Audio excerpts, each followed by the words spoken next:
আমন মৌসুমে ধান পাকে। এই মৌসুমে পাকা ধান কেটে গর্তে নিয়ে রাখে ইঁদুর, আর সেই গর্তের ভেতর ইঁদুরের রাখা ধানের শীষ খুঁজে বের করেন সাজেদা বেগম। এই ধানের চাল থেকেই হবে ভাত, আর তা খেয়েই বছরের অর্ধেক দিন পার হবে স্বামীহারা সাজেদা বেগমের। ৫৮ বছর বয়সী সাজেদা বেগম প্রতি বছর আমন ধান কাটা শেষ হলেই নেমে পড়েন ইঁদুরের গর্ত থেকে ধান কুড়াতে। সাপ পোকামাকড়ের ভয় না পেয়েই ইঁদুরের গর্ত থেকে ধান সংগ্রহ করেন এই বৃদ্ধা। অনেক দিনই চলে বাবা, তাও ৪-৫ মাস চলে। তারপর থেকে কষ্ট করি বাবা, তো মরে যাবো, ভালো হবি বাবা, দুঃখ করে চরণে যাবি, কি করবো, কষ্ট করেই খাচ্ছি, স্বামী মরার তাই কষ্ট করেই খাচ্ছি। Introducing High Class by Akij Port. রাজশাহীর দুর্গাপুর উপজেলার ক্ষিদ্র লক্ষ্মীপুর গ্রামের বাসিন্দা হতদরিদ্র সাজেদা বেগম। উপজেলার বিস্তীর্ণ মাঠ জুড়ে আমন ধান কাটা হচ্ছে। গৃহস্থরা ধান ঘরে তুলতেই কাজ শুরু হয় সাজেদা বেগমের। তখন আর বসে থাকার সময় নেই তার। আগামী ৬ মাসের খোরাক তুলতে হবে ঘরে, আর সেই খোরাক আসবে ইঁদুরের গর্ত থেকেই। খুন্তি, কোদাল, চালন আর বস্তা নিয়ে সাজেদা বেগম বিকেল থেকে সন্ধ্যা পর্যন্ত ছুটছেন এ মাঠ থেকে ও মাঠে, খুঁজে ফিরছেন ইঁদুরের গর্ত। দীর্ঘ ২৫ বছর ধরে ধান কুড়াচ্ছে। এখানে দেখা যাচ্ছে যে ধান পায়, আমি নিজে যা দেখলাম তাতে আসলে স্বাভাবিকভাবে চলা সম্ভব না। ৫-৬ মাস চলে, আর ৫-৬ মাস খুব কষ্টে চলে।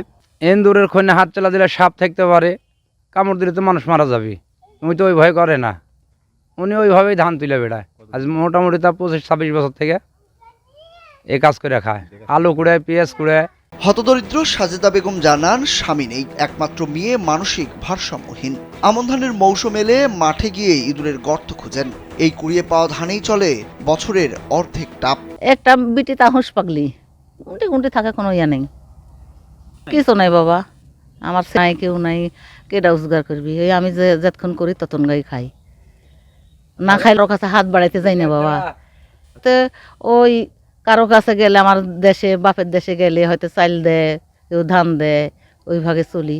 উপজেলা কৃষি কর্মকর্তা শাহানা পারভিন লাবণী জানান, প্রতি মৌসুমে বিপুল পরিমাণ ধান নষ্ট হয় ইঁদুরের কারণে। অনেকেই ইঁদুরের গর্ত থেকে ধান সংগ্রহ করে সংসার চালান। ঝুঁকিপূর্ণ হলেও এই ধান মানুষের উপকারে লাগছে, সেটিও একটি ভালো দিক।